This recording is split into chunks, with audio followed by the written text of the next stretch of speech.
Good morning everyone. Polity का जो session चल रहा है टॉपिक वाइज, उसमें आप लोगों का पुनः बहुत बहुत स्वागत है। और आज जो हमारा मूल अधिकार का सेशन चल रहा है उसका पार्ट 1 हो गया, आज पार्ट 2 हो रहा है। तो पार्ट 2 में हम स्टार्ट करेंगे सभी आर्टिकल्स के बारे में कि कौन कौन सा आर्टिकल किससे संबंधित है, मूल अधिकार किस भाग में है, वो कल हम देख चुके हैं। आज हम सारे आर्टिकल्स के बारे में समझेंगे। तो ये लिखा गया फंडामेंटल राइट्स, इसी फंडामेंटल राइट्स के बारे में आगे हम समझेंगे। जबकि हम यहाँ तक कल देख चुके थे कि मूल अधिकार कितने प्रकार के मूल संविधान में थे, तो 7 अब कितने हो गए हैं, तो 6 हो गए हैं। जिसमें सबसे पहले समानता का अधिकार 14 से लेकर के 18 तक ले था। दूसरा स्वतंत्रता का अधिकार था जो कि 19 से 22 तक ले स्वतंत्रता का अधिकार। उसके बाद था शोषण के विरुद्ध अधिकार 23-24, ये 2 आर्टिकल्स है जिसमें शोषण के विरुद्ध अधिकार बताए गए हैं। उसके बाद आता है धार्मिक स्वतंत्रता की बात। धार्मिक स्वतंत्रता में आर्टिकल्स 25 से 28 जो आर्टिकल्स है इनके बीच में धार्मिक स्वतंत्रता की बात कही गई है। नेक्स्ट आता है संस्कृति एवं शिक्षा के संरक्षण के संबंध में मूल अधिकार, तो इसमें हो जाएगा हमारा 29 और 30 2 आर्टिकल्स आते हैं। और नेक्स्ट आता है संपत्ति का अधिकार आर्टिकल्स 31, जिसको समाप्त कर दिया गया है और इसे विधिक अधिकार घोषित किया गया संपत्ति के अधिकार को। और नेक्स्ट है संवैधानिक उपचार, जिसे बाबा साहेब भीमराव अंबेडकर ने संविधान की आत्मा कहकर संबोधित किया था। तो ये हम देखेंगे। और इसी के द्वारा सुप्रीम कोर्ट 5 प्रकार की रीट जारी करती है यदि किसी प्रकार का मौलिक अधिकार में हनन होता है उनका, तो इसी ये सुप्रीम कोर्ट के द्वारा। तो आज हम सारे आर्टिकल्स को एक एक करके समझेंगे कि कौन सा आर्टिकल्स क्या कर रहा है। सबसे पहला हम चलेंगे समानता के अधिकार। समानता का अधिकार यानी कि इसमें यह बताया गया है कि कोई भी व्यक्ति यानी भारत के निवासी जो है, इसमें सभी विधि के समक्ष, कानून के समक्ष सभी इक्वल है, किसी में किसी भी प्रकार का भेदभाव नहीं है। तो ये जो बातें कही गई है संविधान के अंतर्गत, तो ये समानता के अधिकार के तहत, तो ये कौन कौन से इसमें आर्टिकल शामिल किया गया है, इसको हम जोड़ करके पहले देख लेते हैं। सबसे पहला आता है समानता का अधिकार। समानता का अधिकार जो होगा आर्टिकल 14 से लेकर के 18 तक, 14 से 18 4 गो आर्टिकल्स समानता के अधिकार को हमें देता है। 4 गो आर्टिकल्स किसके बारे में बताता है? समानता के अधिकार के बारे में। सबसे पहले अगर देखेंगे कि आर्टिकल्स 14 नंबर जो है वो क्या बताता है, तो आर्टिकल्स 14 कहती है कि विधि के समक्ष सभी लोग इक्वल है, सभी समान है, किसी में किसी प्रकार का कोई भेदभाव नहीं है। ऐसा नहीं है कि यदि कोई अमीर आदमी अगर किसी का मर्डर करेगा तो उसको किसी प्रकार की सज़ा में कटौती की जाएगी, उसको क्षमा कर दिया जाएगा। अगर कोई गरीब आदमी अगर किसी का मर्डर करता है तो उसको फांसी पर लटकाया जाएगा।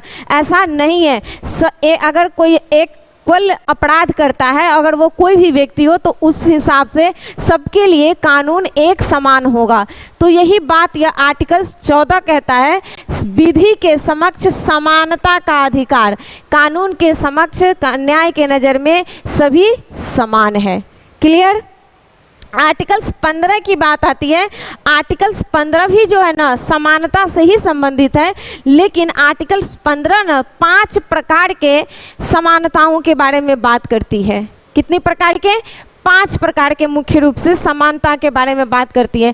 पहला कहता है कि जाति, फिर दूसरा धर्म, जाति, धर्म, लिंग, ये जो महिला और पुरुष के अधिकार में जो भिन्नता देखने को मिलती है उसके बारे में भी यहाँ कहा गया है कि जाति, धर्म, लिंग, जाति, धर्म, लिंग, भाषा, जन्म स्थान, भाषा। ये जो अभी आजकल देखे हुए है कि मराठी लैंग्वेज को लेकर के महाराष्ट्र में काफ़ी ज़्यादा विवाद देखने को मिल रहा है, तो ये जो भाषाविद की बात आती है, तो ये भाषा की भी समानता की बात यहाँ पर की गई है।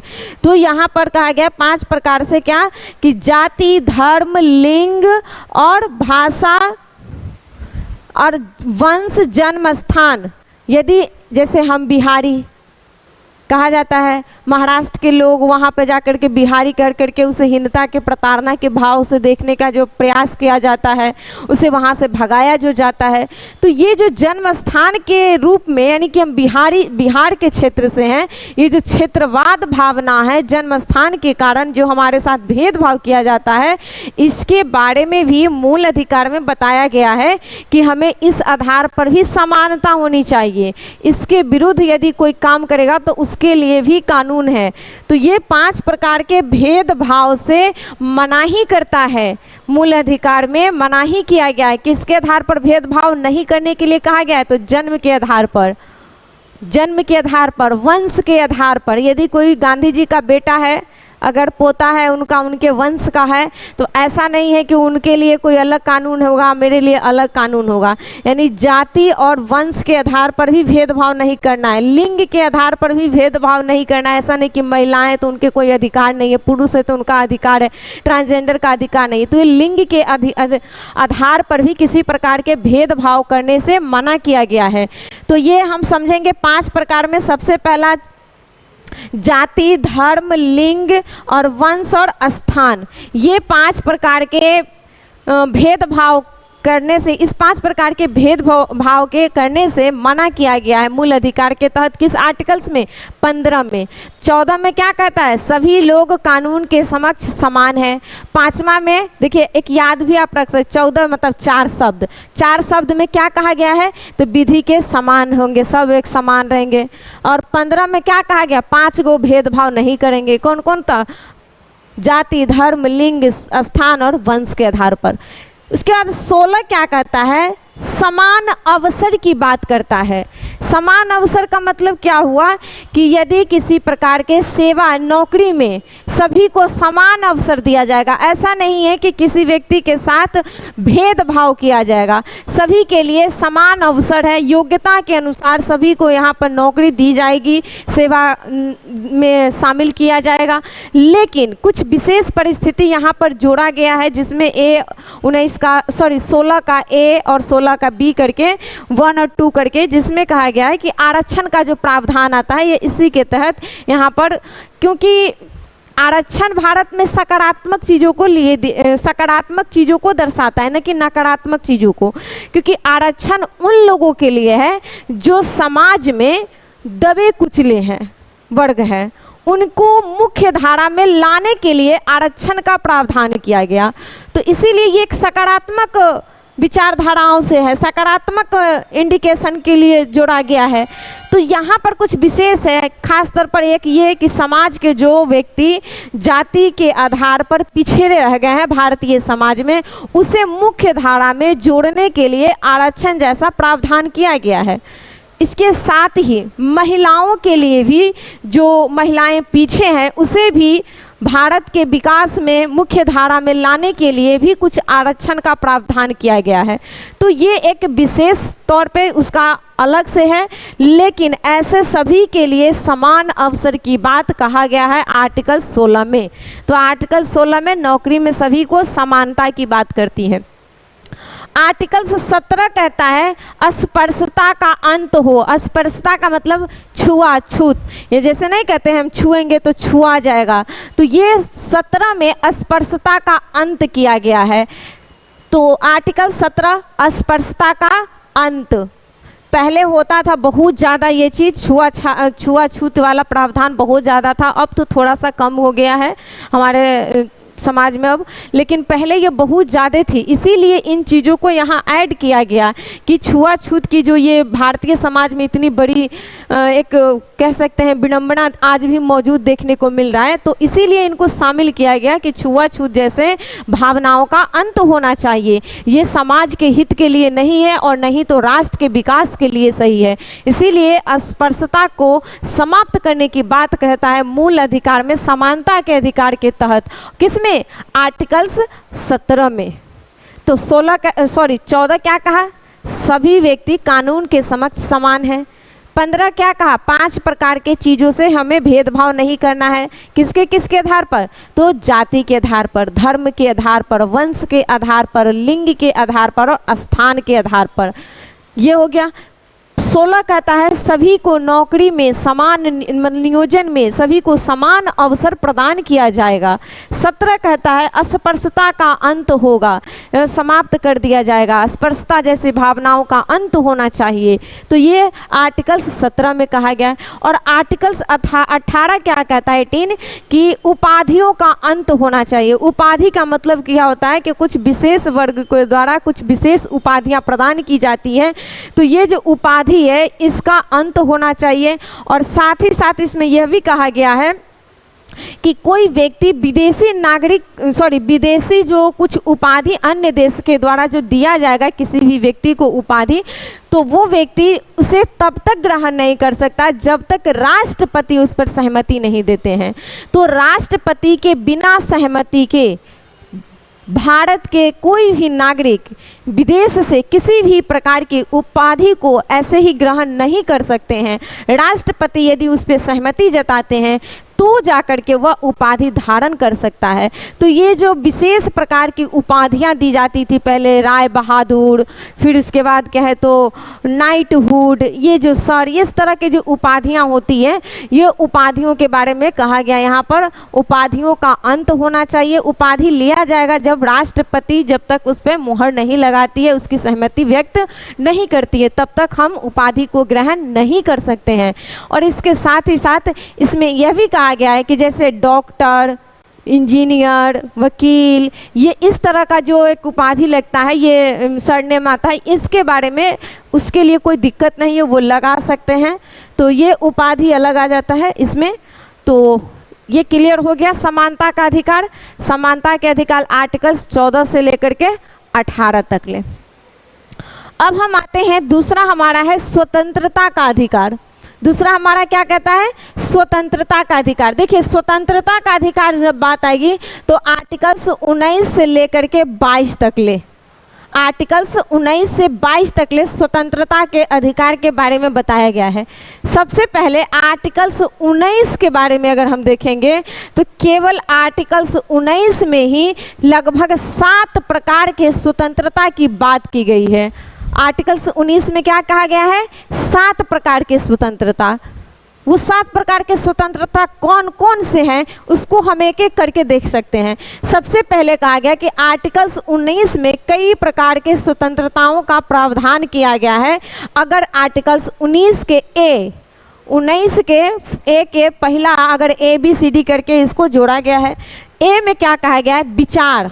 विचार मतलब मेरे अंदर कोई भी विचार अगर आता है तो ऐसा नहीं कि हम सोच नहीं सकते हैं, मेरे पावर अगर मेरे पास है सोचने के तो हम सोच सकते हैं, विचार कर सकते हैं। अगर मेरे अंदर कोई विचार आता है तो हम उसे व्यक्त भी कर सकते हैं, यानी कि हम कहीं कह सकते हैं इस चीज़ों को भाषण के माध्यम से, सभा में जा कर के। तो वही बात कर रहा है कि विचार और अभिव्यक्ति, हम विचार कर सकते हैं, उस पर किसी प्रकार का कोई पाबंदी नहीं है, हमें विचार करने की पूर्ण स्वतंत्रता दी गई है। अब ऐसा नहीं कि विचार कर रहे हैं किसी का हम मर्डर करेंगे एकदम, तो ऐसा विचार नहीं करना है, लेकिन अच्छे विचार कीजिए जिनसे मानव समाज का कल्याण हो सके, राष्ट्र का विकास हो सके, समाज में खुशहाली आ सके, समृद्धि हो सके, तो कुछ ऐसा विचार करना चाहिए। तो विचार, उसके बाद आता है प्रेस की स्वतंत्रता, यानी मीडिया की बात की गई है कि मीडिया भी तो एक तरह की अभिव्यक्ति ही करती है, तो इसीलिए प्रेस की अभिव्यक्ति की बात की गई है, स्वतंत्रता की, विचार, अभिव्यक्ति, प्रेस। उसके बाद इंटरनेट को भी इसी में रखा गया। एक बार क्वेश्चन भी ये पूछा गया था तो UPSC के एग्जाम्स में इंटरनेट संबंधित जो सुरक्षा स्वतंत्रता का अधिकार है वह मौलिक अधिकार में किस आर्टिकल्स के अंतर्गत इसे रख दिया गया है, तो याद रखेंगे आर्टिकल्स 19A के अंतर्गत ए। तो इंटरनेट, उसके बाद right to information RTI, Bharat में हालांकि ये बहुत बाद में आई थी। तो ये जो सूचना पाने का जो अधिकार है, हमें राइट टू इन्फॉर्मेशन की जो बात की जाती है, यह भी बात किसके अंतर्गत शामिल किया गया है, 19 के ए में। सूचना पाने का अधिकार, तो विचार, अभिव्यक्ति, प्रेस, इंटरनेट और इंटरनेट के बाद राइट टू इन्फॉर्मेशन, टोटल 5 प्रकार की बात कहा गया है 19 के ए में। फिर दूसरा आता है 19(1) के बी में। 19(1) के बी क्या कहता है, सभा करने की स्वतंत्रता है। अब देखिए हमारे पास तो हमारे यहाँ आम पार्टी अलग अलग एकदम एक मतलब जितनी भी पार्टियां बनती रहती है वो सभा भी करती है। तो ये जो सभा करने की बात की गई है यही स्वतंत्रता की बात है कि सभा करने के जो हमें स्वतंत्रता दिया गया है, हम किसी भी प्रकार के सभा का आयोजन कर सकते हैं, सम्मेलन कर सकते हैं कोई भी। तो सभा सम्मेलन की जो बात आएगी तो वह किसके तहत हमें ये स्वतंत्रता मिली है? आर्टिकल्स 19(1) के बी के तहत सभा और सम्मेलन। नेक्स्ट है 19(1) के सी। तो 19(1) के सी में क्या कहा गया है कि संघ बनाने की स्वतंत्रता, हम किसी भी प्रकार के यूनियन बना सकते हैं, मतलब संगठन को तैयार कर सकते हैं, संगठन बना सकते हैं, संघ बना सकते हैं। तो ये संघ बनाने की जो बात आएगी तो 19(1) के सी में कहा गया है। पहला 19(1) के ए में क्या है? विचार, अभिव्यक्ति, प्रेस, इंटरनेट, राइट टू इंफॉर्मेशन की स्वतंत्रता। बी में क्या कहा गया है? तो बी में कहता है कि हम सभा कर सकते हैं, तो बी में सभा करने की स्वतंत्रता। सी क्या कहता है? अगर आप सभा कर लिए, लोगों के एकत्रित कर लिए, तो आप कोई सम्मेलन बना सकते हैं, संगठन को खड़ा कर सकते हैं, कोई संगठन बना सकते हैं। तो सी में संगठन की बात की गई है। डी कहता है 19 का 1D कहता है कि हम भारत के जो भूखंड है वर्तमान स्वरूप में अभी, इस भूभाग के अंतर्गत भारत के किसी भी कोने में जाकर के घूम फिर सकते हैं। अभी हाल ही में हम गए थे, हम लोग कुछ पर्यटक गए थे जम्मू कश्मीर, वहाँ पर क्या हो गया? उनको मार दिया गया आतंकवादी हमला के तहत। तो ये जो बात है घूमने की बात, भारत में हम कहीं भी जाकर घूम सकते हैं, हमें किसी प्रकार की रोक टोक नहीं हो सकता है, हमें ये जो घूमने का अधिकार दिया गया है। तो ये 19(1) के डी में, 19(1) के डी में है, भारत के भूभाग के किसी भी क्षेत्र में हमें भ्रमण करने की स्वतंत्रता है। कौन सा आर्टिकल? 19(a) के डी में। डी में चारों दिशाओं में घूमेंगे, दिशाओं का चक्कर लगाएंगे हम, तो डी में दिशा का चक्कर लगा सकते हैं। तो याद रखने के लिए थोड़ा सा कोड वर्ड यूज करेंगे हम लोग। 19(1) के ई में क्या कहा गया है कि यदि हम कहीं गए घूमने, बाय द वे मैं गई घूमने जम्मू कश्मीर, मुझे बहुत अच्छा लगा वहाँ का जगह, वहाँ का वातावरण, फिर मुझे लगेगा कि हम यहाँ ज़मीन खरीद के निवास कर जाएं, वहीं बस जाएं।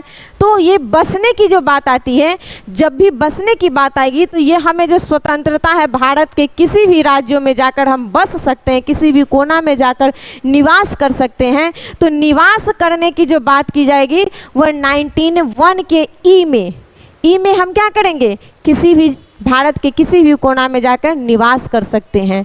उसके बाद आता है 19(1) के एफ में कहा गया है कि जमीन, धन, संपत्ति किसी भी राज्यों में अगर हम कमाने, जैसे देखिए बिहारी कहाँ जाता है कमाने? मुंबई, दिल्ली, कर्नाटक आदि सारे क्षेत्रों में जाते हैं, बेंगलुरु, कोलकाता।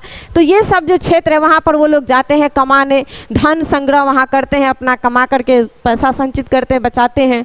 तो फिर वहाँ पर ज़मीन भी वो लोग खरीद लेते हैं। ज़मीन खरीदने के बाद लगता है बस जाए तो निवास भी कर जाते हैं। तो ये जो भारत के किसी भी राज्य या क्षेत्र में जा करके, वहाँ जा करके हम संपत्ति का अर्जन कर सकते हैं। यह अर्जन करने का जो अधिकार मिला है हमें, ये किससे मिला है? एफ में। देखिए एफ से फाइनेंस, तो याद रखेंगे एफ से फाइनेंस, यानी कि जमीन या धन वगैरह सब संपत्ति संग्रहण करने का अधिकार हमें दिया गया है। तो ये आ गया एफ में। उसके बाद 19(1) के जी क्या कहता है? 19 का जी क्या कहता है? रोजगार, यानी कि हम कहीं जाएं तो हमें रोजगार प्राप्त करने का अधिकार है। ऐसा नहीं है कि यदि मैं बिहार से हूं तो जाकर के अगर मैं दिल्ली में काम करता हूं तो वहां के लोग मुझे कहें कि आपको यहां आना मना है, आपको रोजगार यहां नहीं मिलेगा। केवल इस आधार पर कि हम बिहार के हैं इसलिए अगर मुझे रोजगार नहीं मिलता है तो वो मेरे लिए ये स्वतंत्रता का जो अधिकार मुझे मिला है 19 के तहत, उसका उल्लंघन माना जाएगा और हम इसके लिए सुप्रीम कोर्ट जा सकते हैं। आप लोग को पता ही है कि आर्टिकल्स 32 के तहत हमें यह अधिकार है कि यदि कोई मेरा मौलिक अधिकार के तहत अगर कोई इसी प्रकार का हनन कोई करेगा तो मैं कहाँ जा सकती हूँ? Direct supreme court. तो यही बात है, ऐसा नहीं कर सकता, केवल मुझे इसलिए कोई नहीं रोक सकता कि मैं बिहार से हूँ तो मुझे दिल्ली में कोई जॉब न मिले। तो ये आप समझ गए, रोजगार भी पाने का हमें स्वतंत्रता मिला है कि हम रोजगार पा सकते हैं, ले सकते हैं। तो ये टोटल 19 के तहत टोटल 7 प्रकार के अधिकार। पहला क्या है, आप लोग को थोड़ा सा रिकॉल कराते चलते ताकि याद रह सके। पहला क्या होगा, विचार, अभिव्यक्ति, प्रेस, इंटरनेट और राइट टू इंफॉर्मेशन। बी क्या कहता है, सभा करने की बात करती है। सी क्या कहता है कि हम सम्मेलन को संगठन बना सकते हैं, सी कहता है। डी क्या कहता है, तो दिशाओं में हम घूम सकते हैं, चारों दिशाओं में घूमेंगे, डी कहता है। ई क्या कहता है, हम कहीं भी जाएंगे तो निवास कर सकते हैं भारत के किसी भी क्षेत्र में जा करके। उसके बाद एफ क्या कहता है, हम संपत्ति को अर्जित कर सकते हैं भारत के किसी भी क्षेत्र में। देखिए पहले जम्मू कश्मीर में हम संपत्ति अर्जित नहीं कर सकते थे, बट अब जब से वो 2019 से जब से वो 2 यूटी में बट गया है तो अब वहाँ भी है कि हम ज़मीन वगैरह खरीद सकते हैं। तो ये आ गया एफ में। जी में रोजगार पाने का अधिकार है हमें। अब आते हैं आर्टिकल्स 20 में। आर्टिकल्स 20 क्या कहती है, आर्टिकल 20 में कहा गया कि अपराधियों को संरक्षण देने की बात कहा गया। भाई अपराधियों को हम क्यों संरक्षण देंगे, अपराध किया है, गुनाह किया है, उसने किसी के साथ गलत किया है तो हम उसको क्यों संरक्षण दें उसको। लेकिन हमारा मौलिक अधिकार के अंतर्गत संविधान लिखने वाले व्यक्ति ने इन लोगों के लिए भी अच्छा ही सोचे हैं कि कैसे अगर कोई व्यक्ति अपराध करेगा तो उसको भी संरक्षण देना है। तो ये अपराध के संरक्षण की जब बात आएगी कि किसी भी व्यक्ति अपराधी को संरक्षण कैसे दिया जाएगा, कब देना है, तो अपराधी को भी जेल में संरक्षण देना है। कैसे, अगर बाय द वे वो जेल में गया, किसी प्रकार का कोई क्राइम किया है, बाय द वे उसने किसी महिला के साथ, गर्ल्स के साथ या नाबालिग के साथ रेप जैसे कांड किए हैं और उसको जेल में रखा गया है, तो वहाँ के कुछ व्यक्ति अगर जेल में है जो वो इस बात से उसका मर्डर भी कर सकता है, उस पर हमला कर सकता है, बहुत सारी घटनाएं हो सकती हैं। तो ऐसा इसीलिए कहा गया है कि उसको भी संरक्षण दिया जाए। तो ये ही संरक्षण आर्टिकल्स 20 में याद रखेंगे कि अपराधियों को भी संरक्षण की बात की गई है। इसमें कहता है एक और, इसमें 1-2 प्रावधान है, आप लोग याद ही रखिएगा क्योंकि ये प्रावधान से क्वेश्चन आ जाता है। इसमें कह रहा है तत्कालीन कानून के हिसाब से ही उसे सजा मिलेगा। यदि हम कह रहे हैं कि यदि कोई व्यक्ति 2025 में किसी प्रकार का क्राइम कर रहा है और 2025 में जो कानून व्यवस्था है उसके आधार पर ही उस व्यक्ति को क्या होगा, सजा होगा, न कि अभी वो क्राइम कर रहा है 2025 में और उसको सजा मिलेगा मुगल वंश के दरमियान में जो कानून व्यवस्था था उसके आधार पर या फिर मौर्यों के काल का। तो ऐसा प्रावधान नहीं है।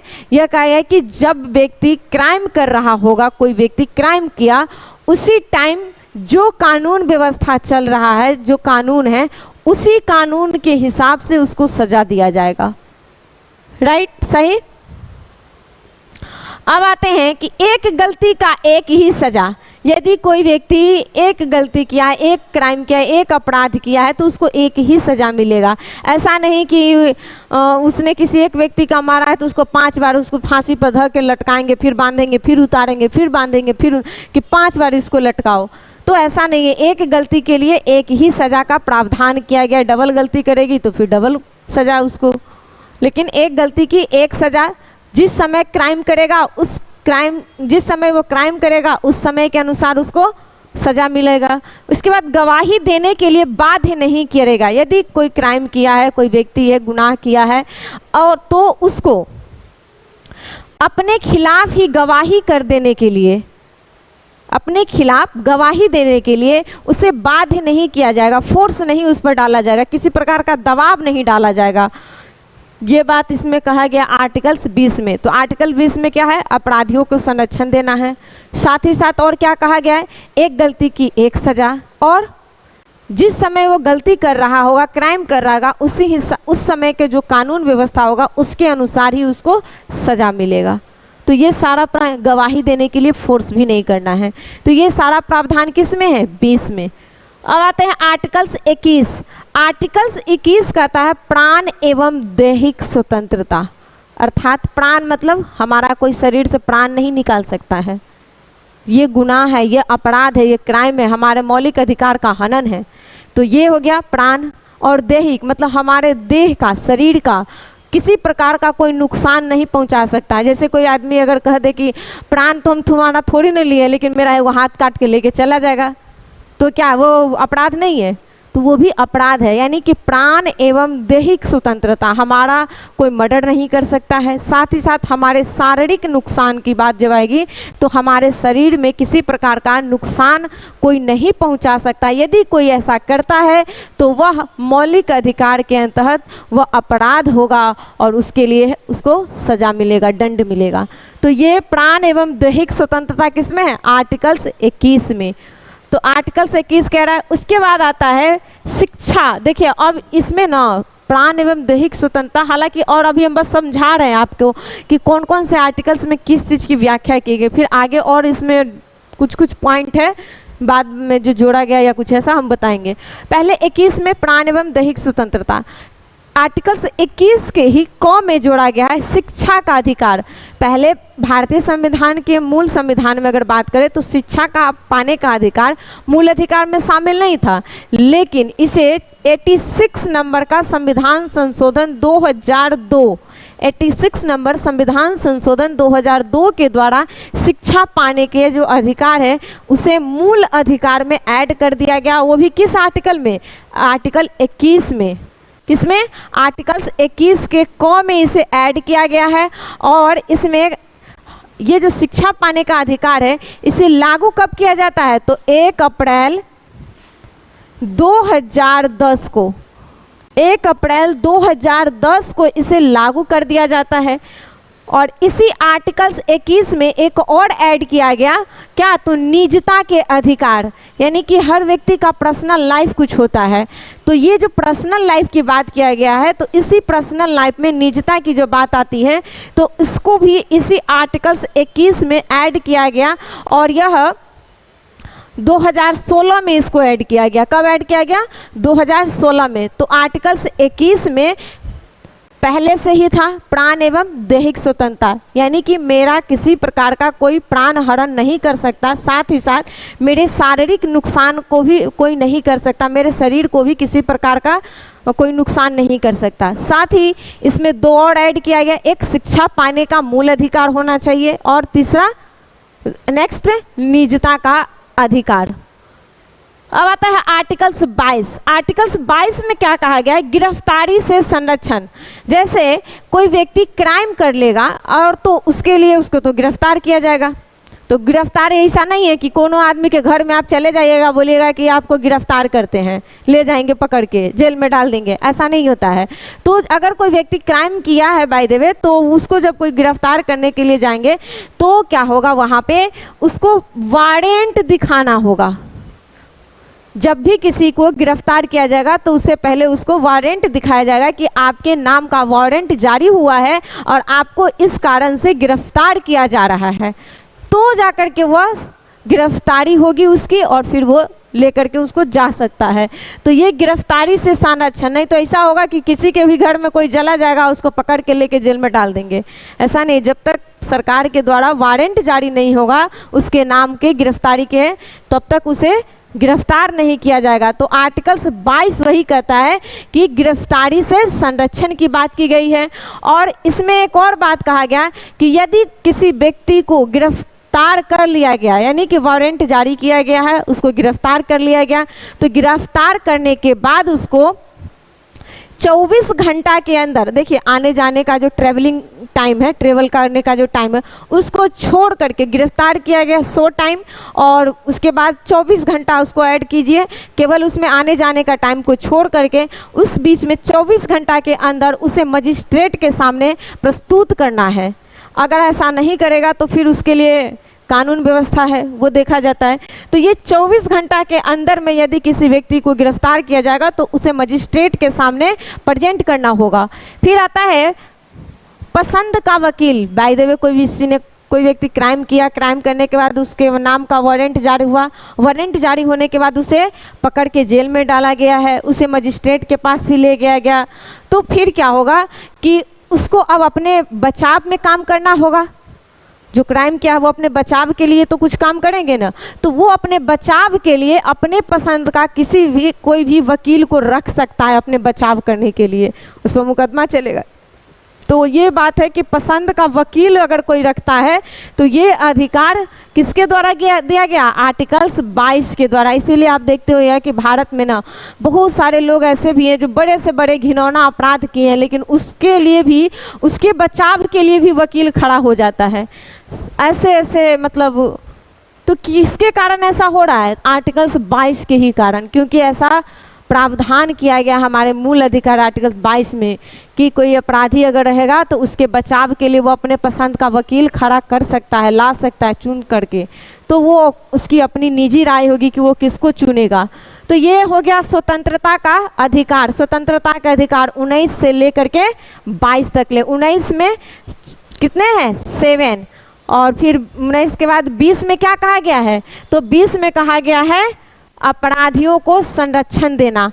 21 में प्राण एवं दैहिक स्वतंत्रता। 22 में गिरफ्तारी से संरक्षण की बात की गई है। देखिए डबल टू एकदम याद रखिएगा, यहाँ पर 22 है ना, डबल टू का मतलब हो गया कि दू को बात इसमें कहा गया है।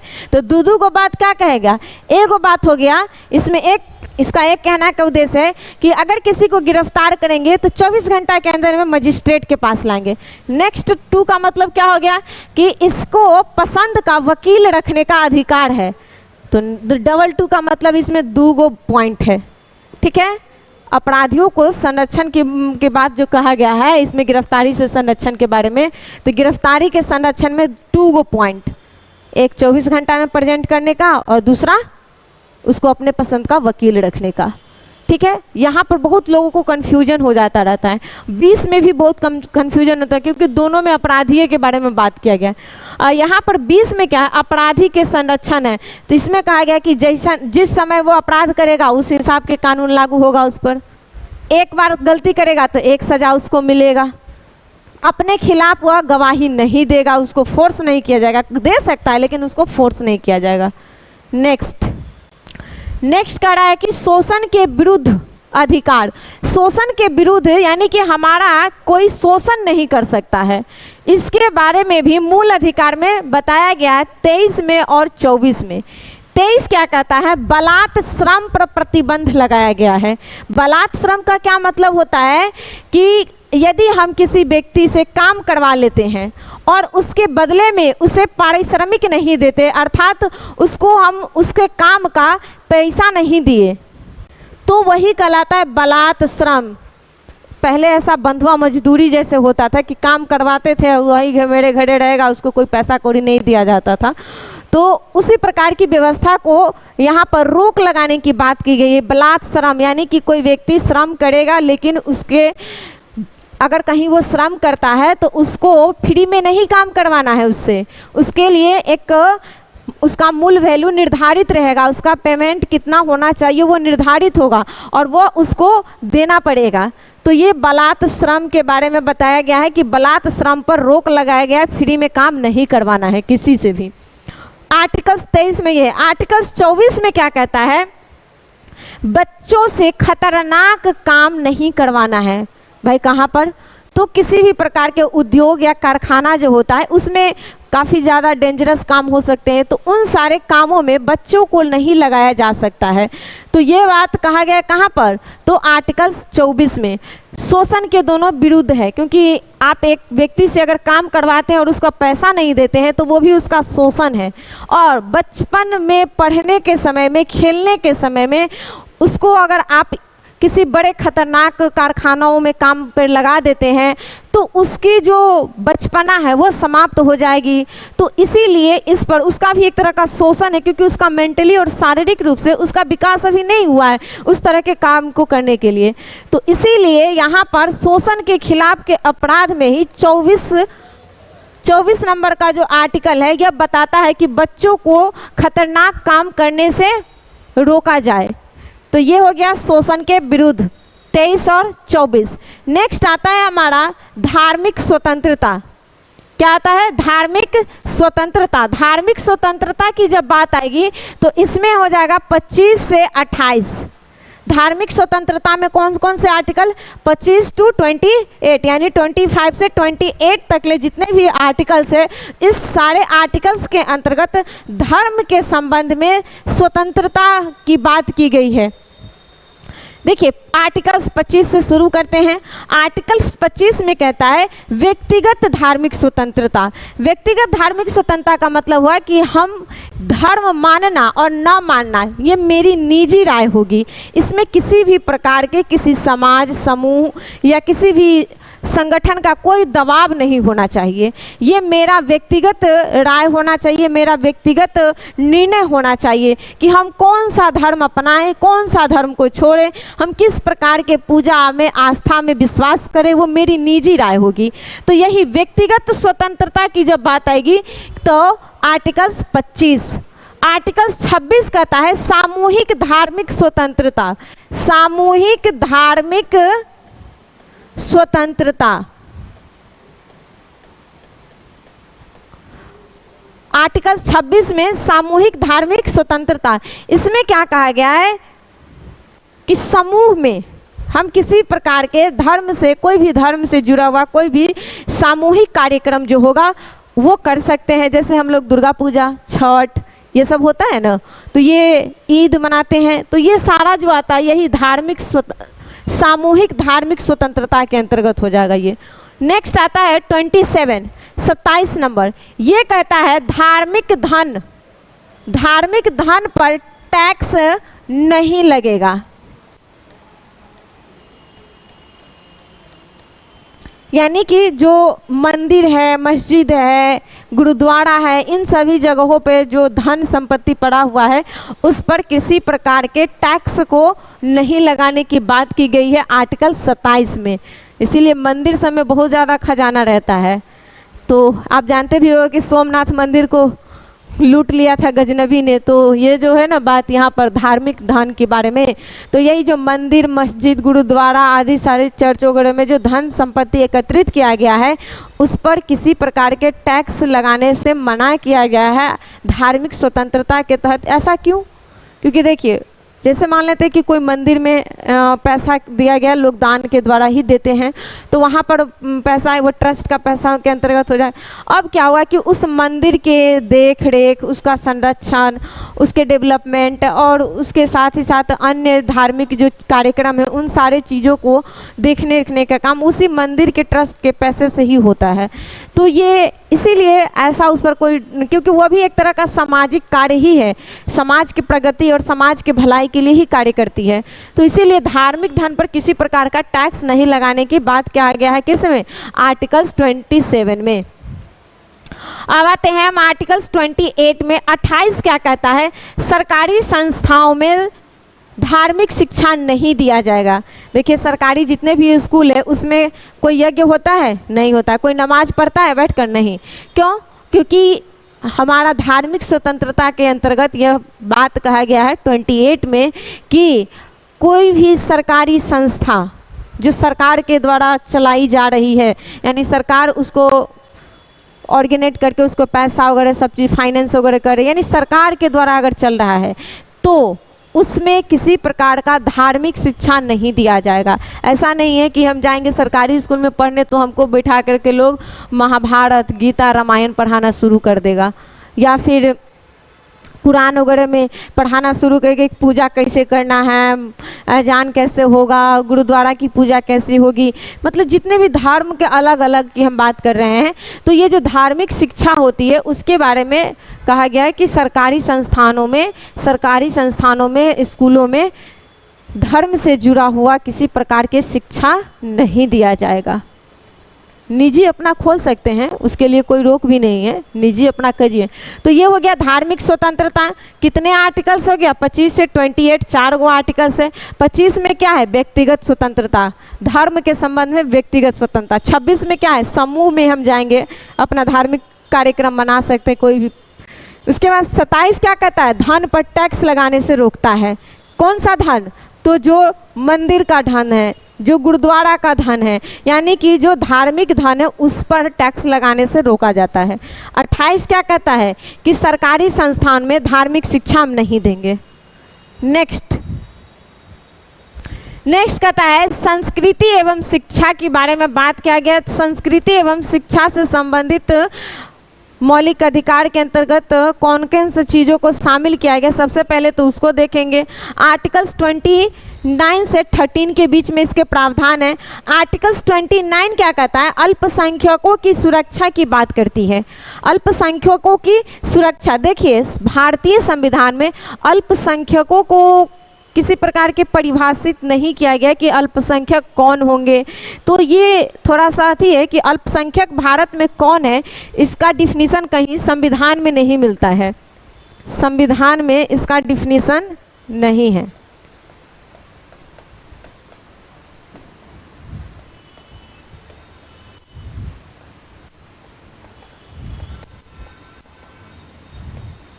किसका? अल्पसंख्यक को डिफाइन नहीं किया गया है।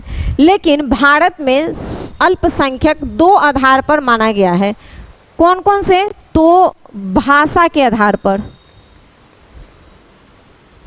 और उसके साथ ही धर्म के आधार पर।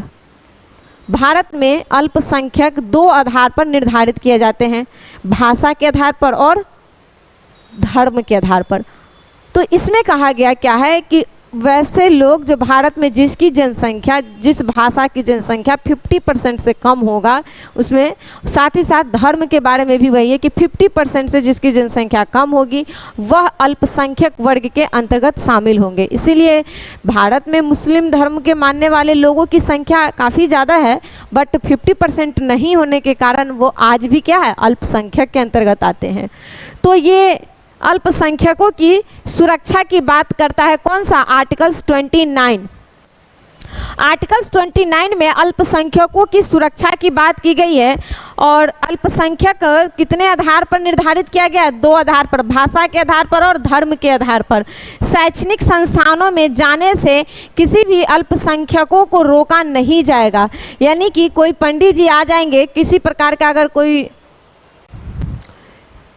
शिक्षा संस्थान चल रहा है तो उसमें उसको हम रोक नहीं सकते हैं कि नहीं नहीं तुमको नहीं पढ़ाएंगे हम, तुम जाओ, ऐसा नहीं होगा। हालांकि यहाँ पर तो हिंदू धर्म अल्पसंख्यक नहीं है क्योंकि सबसे ज़्यादा जनसंख्या उनकी ही है, तो उनकी तो बात अलग है। बट अन्य धर्मों के जो लोग होंगे, जैसे ईसाई हो गए, इस्लाम के मानने वाले होंगे, तो ये सब जो है वो अल्पसंख्यक के अंतर्गत आते हैं। तो उनको किसी भी प्रकार के शैक्षणिक संस्थानों में जाने से उसको रोका नहीं जाएगा। वो कहीं भी जा सकते हैं अपना शिक्षा ग्रहण करने का इच्छा से, अगर वो जाते हैं। ऐसा नहीं कि अब जा कर के तोड़ फोड़ करने लगेंगे तो उसको कहेंगे आओ आओ स्वागत है तुम्हारा, ऐसा नहीं है। वह अगर वहाँ जा कर के किसी भी प्रकार के शिक्षण संस्थान में जा कर के वहाँ पर वो शिक्षा ग्रहण करना चाहते हैं तो उसे ये करने का अधिकार दिया गया है आर्टिकल्स 29 के तहत। किसी भी शिक्षण संस्थान में जा कर के वो शिक्षा ग्रहण कर सकता है, उसको रोका नहीं जाएगा। आर्टिकल्स 30 क्या कहता है? आर्टिकल्स 30 में कहा गया अल्पसंख्यक शिक्षण संस्थान खोल सकता है। देखिए यहाँ पर तो कह दिया कि अल्पसंख्यकों को संरक्षण दो।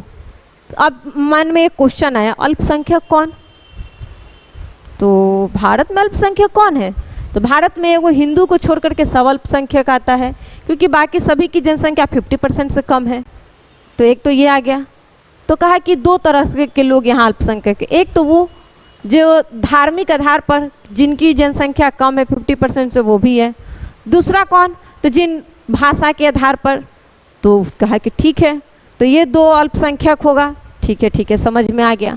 फिर कहा गया कि शैक्षणिक संस्थानों में कोई भी अल्पसंख्यक होगा वो जा कर के अपना पढ़ सकता है, ज्ञान अर्जन कर सकता है। तो बोला ठीक है, जाओ पढ़ो लिखो। आर्टिकल 30 क्या कहा कि ये तो ठीक है, अल्पसंख्यक ये लोग हैं, अल्पसंख्यक मेरे संस्था में आके पढ़ सकते हैं, शिक्षा ग्रहण कर सकते हैं। तो 30 कहता है अगर अल्पसंख्यक के मन में ये विचार आ गया कि मैं भी अपना एक संस्था खोल लूँ, क्यों? उसे लग गया कि मेरी जो भाषा है, मेरी जो लिपि है, इसकी जनसंख्या बहुत ही कम है। कहीं ऐसा ना हो कि फ्यूचर में जा कर के इस भाषा के बोलने वाले लोगों की संख्या ही समाप्त हो जाए या फिर कुछ ऐसा उनके, यानी कि वो अपनी भाषाओं को या लिपियों को संरक्षण देने के उद्देश्य से कि वो बना रहे आगे के टाइम में भी। तो इसके लिए अल्पसंख्यक अपना शिक्षण संस्थान खोल सकता है अपनी लिपि एवं अपनी भाषा को संरक्षित करने के लिए। तो इसमें ईसाई मिशनरी भी आ जाएगा और मदरसा भी आ जाएंगे, ईसाई मिशनरी और मदरसा। नेक्स्ट आता है संवैधानिक उपचार आर्टिकल 32 संवैधानिक उपचार 32 को ही बाबा साहेब भीमराव अम्बेडकर कहते हैं यह संविधान की आत्मा है और इसके द्वारा ही 5 प्रकार के रीट जारी करते हैं। कौन? तो सुप्रीम कोर्ट। 5 प्रकार के रीटों के हम कल बताए थे, हालांकि इसको एक ट्रिक में भी हम याद रखेंगे, पहले इसको ऐसे याद रख लेते हैं। सबसे पहले देखेंगे बंदी प्रत्यक्षीकरण। बंदी प्रत्यक्षीकरण यानी कि किसी को यदि आप बंदी बनाते हैं, गिरफ्तार करते हैं, तो उसको 24 घंटा के अंदर में मजिस्ट्रेट के सामने प्रस्तुत करना होगा शरीर सहित, ऐसा नहीं कि मार के, शरीर जीवंत रूप में उसको प्रस्तुत करना होगा मजिस्ट्रेट के सामने। तो ये हो जाता है बंदी प्रत्यक्षीकरण, पहला हो गया। दूसरा कहता है परमादेश। परमादेश जो होता है कर्तव्यों का बोध कराने हेतु यह जारी किया जाता है अधिकारियों के लिए। यह किसके लिए होता है? अधिकारी या कर्मचारी। जैसे कोई अधिकारी है, ऑफिसर है या कोई कर्मचारी है, वह अपना कर्तव्य भूल गया है, उसको पता ही नहीं कि हम किस लिए नियुक्त हुए थे, हमको करना क्या था, कर क्या रहे हैं। जब कोई ऐसा होगा, कोई व्यक्ति जो अपने कर्तव्य से विमुख हो गया है, तो उसको अपने कर्तव्यों का भान कराने के लिए, याद दिलाने के लिए परमादेश जारी किया जाता है। याद रखेंगे परमादेश। मैं तुम्हें आदेश देता हूँ कि तुम किस लिए नियुक्त हुए हो वो काम करो, तो अपने कर्तव्यों को याद करो कि तुम किस लिए यहाँ आए हो। तो यही बात परमादेश। हम लोग कहते हैं ना कि धरती पर क्यों आए हो पता ही नहीं चलता है, तो यहाँ पर भी याद रखेंगे कि हम क्यों नियुक्त हुए हैं। अधिकारी या फिर ऑफिसर कर्मचारी वगैरह जो भी है, उसको ये याद होना चाहिए, अपने कर्तव्यों को नहीं भूलना चाहिए। तीसरा आता है उत्प्रेषण। उत्प्रेषण क्या कहता है कि यदि सुप्रीम कोर्ट, देखिए ये सुप्रीम कोर्ट और हाई कोर्ट जारी करता है, किसके लिए? तो अपनी निचली अदालतों के लिए। यानी सुप्रीम कोर्ट भी ये जारी कर सकता है उत्प्रेषण, और हाई कोर्ट भी जारी कर सकता है, साथ ही साथ अपने निचली अदालतों के लिए जारी करेगा। कब? यदि कोई निचली अदालत किसी अधिकार क्षेत्र में जाकर, यानी कि उसे, जैसे कि कोई केस है, कोई क्षेत्र में हुआ, जस्ट लाइक आप मान लेते हैं कि ये पटना है, पटना का, पंजाब का क्षेत्र है, पटना ही लिखिए, आप लोग को अच्छे से समझ में आएगा। अंत है कि ये पटना का क्षेत्र है और यहाँ पर किसी प्रकार का कोई क्राइम हुआ है। कहाँ पे? तो आप देख लेते हैं ये गांधी सेतु पुल,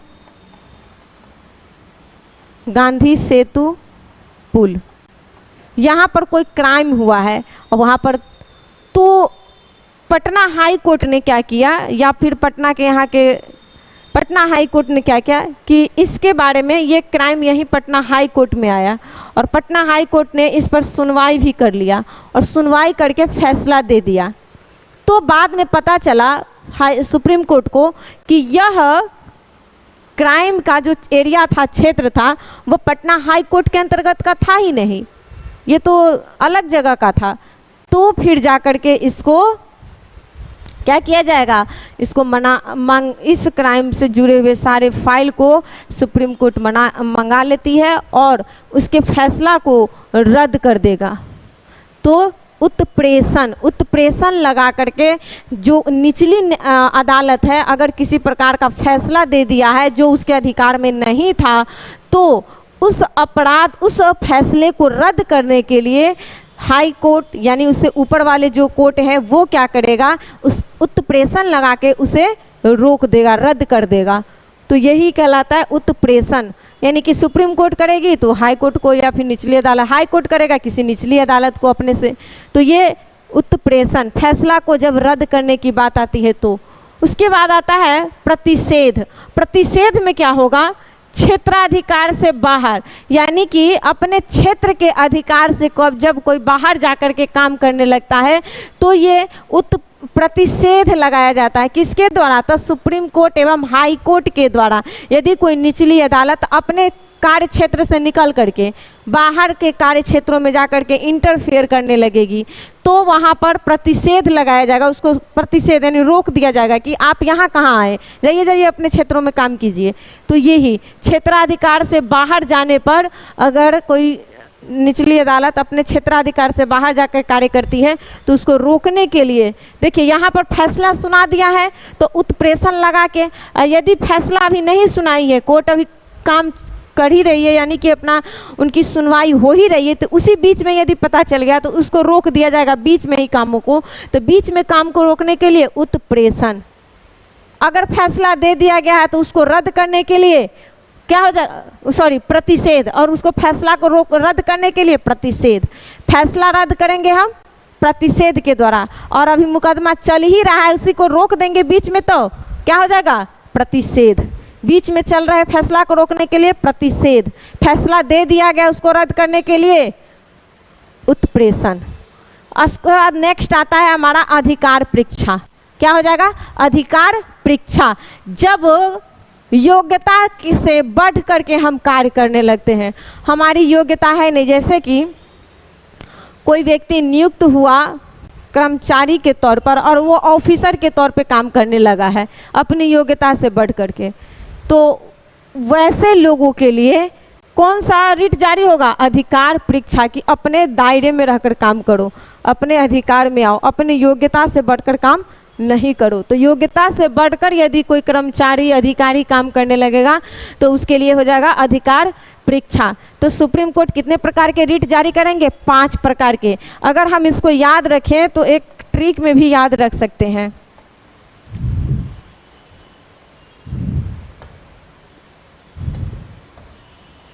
बंदी पति परमेश्वर, बंदी पति परमेश्वर उसका अधिकार, अधिकार, बंदी पति परमेश्वर उसका अधिकार।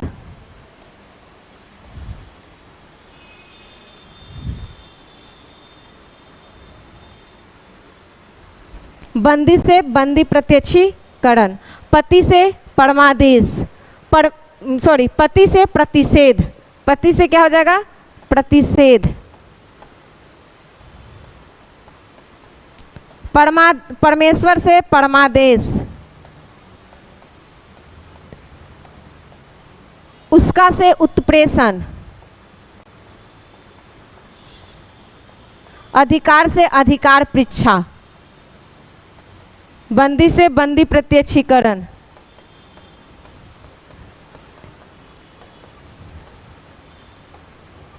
ठीक है, याद रखेंगे। बंदी पति परमेश्वर उसका अधिकार, जिसका पति बंदी रहता है तो बंदी पति परमेश्वर होते हैं, जय हो राम जी की। उसका अधिकार है कि हमारा बंदी भी पति है तो क्या है, वो है हमारा देवता है, परमेश्वर है।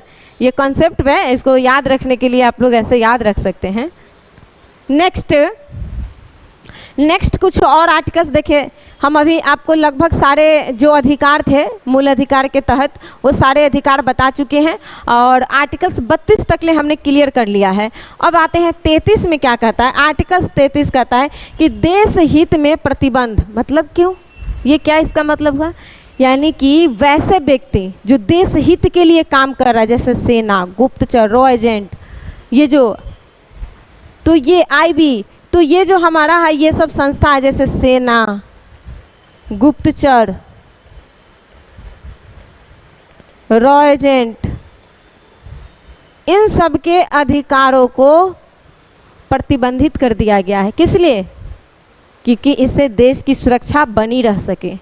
यदि वो व्यक्ति आकर के ऐसे बोलने लगेंगे, उसके अधिकार को रोका नहीं जाएगा, तो इससे देश की सुरक्षा क्या हो सकती है, खतरे में पड़ सकती है।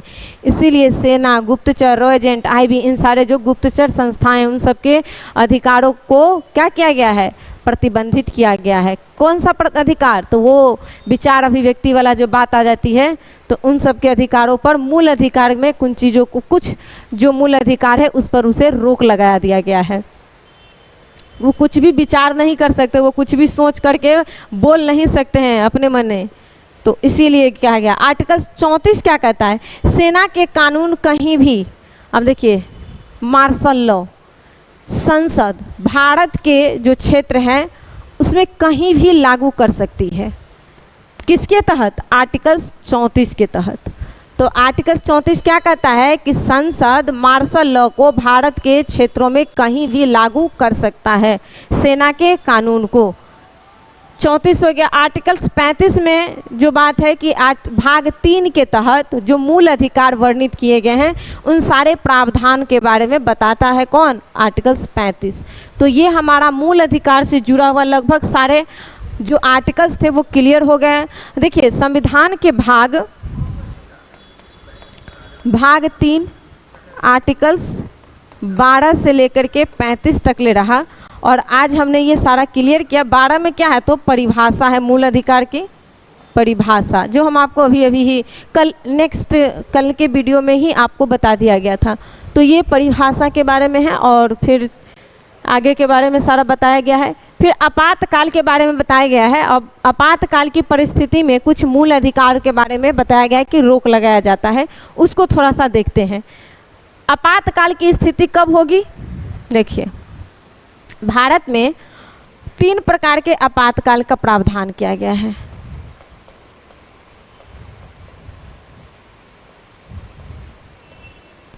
एक आता है आर्टिकल 352, एक आता है आर्टिकल 356 और एक आता है आर्टिकल 360। 352 के तहत कहा गया है राष्ट्रीय आपातकाल। राष्ट्रीय आपातकाल 356 में राष्ट्रपति शासन और 360 में वित्तीय आपातकाल। तो कहा गया कि जब कोई भी किसी प्रकार का आपातकाल की बात आ जाएगी, यानी कोई युद्ध का आपातकाल में, राष्ट्रीय आपातकाल 3 कंडीशन में, युद्ध या कोई बाह्य आक्रमण हो जाए, देश पर हमारा मतलब भारत पर कोई आक्रमण कर दे,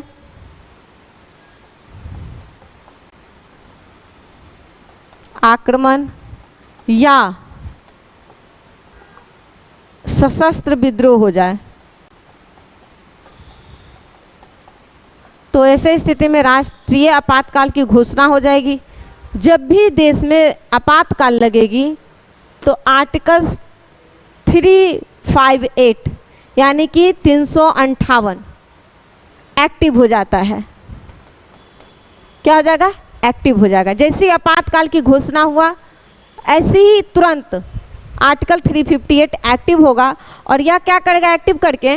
तो आर्टिकल 19 के तहत जो अभी आपको हम बता रहे थे कि 7 प्रकार की स्वतंत्रता की बात की गई है, उसे समाप्त कर देता है कि आपको जो 19 में दिया गया जितने भी स्वतंत्रता का अधिकार है वह सभी समाप्त, कोई समाप्त नहीं करेगा, ऑटोमेटिक जैसे आपातकाल की घोषणा राष्ट्रपति इधर करेंगे, इधर ये आर्टिकल 19 समाप्त।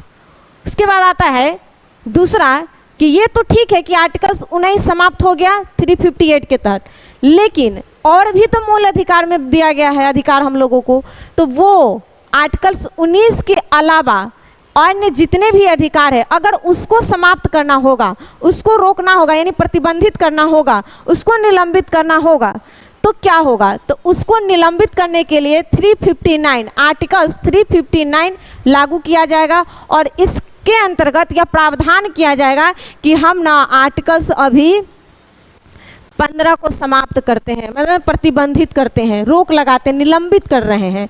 प्रतिबंधित और निलंबन का मतलब भी हम थोड़ा सा बता देंगे। निलंबन मतलब होता है कम समयों के लिए, यानी कि अभी जो विशेष परिस्थितियां उत्पन्न हो गई है इसके लिए हम रोक रहे हैं, तो ये हो जाता है निलंबन और यह राष्ट्रपति करते हैं। लेकिन यदि लंबे टाइम के लिए अगर उसको रोक दिया जाएगा, यानी कि वो नहीं लागू हो सकता है, वो कानूनी का अधिकार बन जाएगा, उसको हमेशा के लिए समाप्त करने की जब बात आएगी तो वो हो जाएगा प्रतिबंध और वो संसद करती है। तो यहाँ पर जो काम कर रहे हैं राष्ट्रपति के द्वारा यह निलंबन के तहत होगा। तो लेकिन आर्टिकल्स 20 और 21 के तहत यह कहा गया है कि आपातकाल की स्थिति में भी जब 359 एक्टिव होगा तो यहाँ पर क्या होगा कि अन्य जितने भी अधिकार दिए गए मूल अधिकार उसको तो समाप्त कर सकते हैं, लेकिन 20 और 21 कभी समाप्त नहीं होगा, चाहे वो किसी भी प्रकार की परिस्थिति क्यों न उत्पन्न हो जाए, कैसा भी आपातकाल क्यों नहीं हो जाए, लेकिन कभी भी 20 और 21 समाप्त नहीं हुआ। क्यों? क्योंकि 21 क्या कहता है? प्राण एवं दैहिक, यानी कि ऐसा नहीं कि आपातकाल लागू हुआ तो हम चाकू लेके सबके मारने चले गए, तो ये हो गया प्राण और दैहिक स्वतंत्रता। और 20 में है संरक्षण की बात कहा गया है, तो ये 20 और 21 कभी समाप्त नहीं करने की बात की गई। अब आता है, देखिए, निलंबन कौन करेगा मौलिक अधिकार को? तो राष्ट्रपति। और प्रतिबंध कौन करेंगे? तो संसद। इसीलिए आप सभी जानते हैं कि भारत में 7 मौलिक अधिकार थे, लेकिन अब 6 है। तो जो 7वां मौलिक अधिकार था संपत्ति का अधिकार, उसे समाप्त करके, प्रतिबंधित करके संसद के द्वारा ही इसे विधिक अधिकार बना दिया गया। भाग 12 आर्टिकल्स अगर हम कहें तो 300 क में जोड़ दिया गया। क्यों? क्योंकि यह अब संपत्ति का अधिकार क्या बन गया है? कानून का अधिकार। यह 44वां संविधान संशोधन 1978 में इसको ऐड किया गया कानूनी अधिकार के तहत। और उस समय प्राइम मिनिस्टर कौन रहते हैं? मोरारजी देसाई जी। तो ये लगभग आपको मौलिक अधिकार से जुड़े हुए सारे आर्टिकल्स में कौन कौन से आर्टिकल्स क्या प्रावधान करती है, कितने क्या क्या प्रकार के हमें कौन कौन से प्रकार के मूल अधिकार दिए गए हैं, सारे हम आपको क्लियर किए हैं। और मुझे लगता है कि आप लोगों को भी बहुत मज़ा आ रहा होगा इस तरह से पढ़ करके। कमेंट करें, लाइक करना ना भूलें। और हम आप लोगों के बीच नेक्स्ट टॉपिक के साथ प्रेजेंट होते हैं अगले दिन। तब तक के लिए अपना ख्याल रखें। जय हिंद।